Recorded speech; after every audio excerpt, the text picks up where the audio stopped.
ஆக்சுவலாக இது ஒரு சென்டிமெண்ட்டும் லவ்வும் ஒரு கலந்த டேட்டுன்னு சொல்லலாம். எவ்வளோ கண்ணுக்கு நாங்கள் உயிர் கொடுத்துருக்கோம், ஆனால் இந்த கண்ணுக்கு உயிர் கொடுக்கும்போது எங்களுக்கே ஒரு மாதிரி எமோஷனல் ஆகிடுச்சு.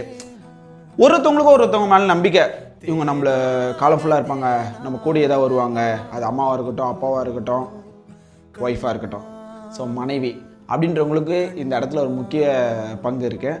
ஸோ ப்ரோ வந்து அவங்க ஒய்ஃபுக்காக இந்த டேட்டுவை பண்ணியிருக்காரு. அவர் நிறைய விஷயங்களை அவங்களுக்கு பண்ணியிருக்காரு, கஷ்டப்படுத்தியிருக்காரு. ஆனால் அதுக்கெல்லாம் என்ன பண்ண போகிறேன் அப்படின்னும்போது தான் அந்த கண்ணை டேட்டுவாக போட்டுக்கிறேன் ப்ரோ. எனக்கு ரொம்ப பிடிக்கும் அவங்களோட கண்ணு. நான் ரொம்ப நாள் வீட்டில் இல்லைனால வெளியே போயிருந்தனால அதை பார்க்கும்பொழுது எனக்கு கொஞ்சம் அட்டாச்சாக இருக்கும்னு சொன்னார். சில விஷயங்கள் சொன்னது வந்து கொஞ்சம் எமோஷனலாக இருந்தது. ஸோ டேட்டுவை பாருங்கள். கண்ணிலே நம்ம வந்து டேட்டுவாக பண்ணும்பொழுது நம்மளுக்கு ஒரு ஹாப்பினஸ் இருக்குது. ஓகே, 2 பேருக்குள்ள சண்டைனாலும் அந்த டேட்டு மூலிமா அவங்க சேர்றாங்களா அப்படின்றது.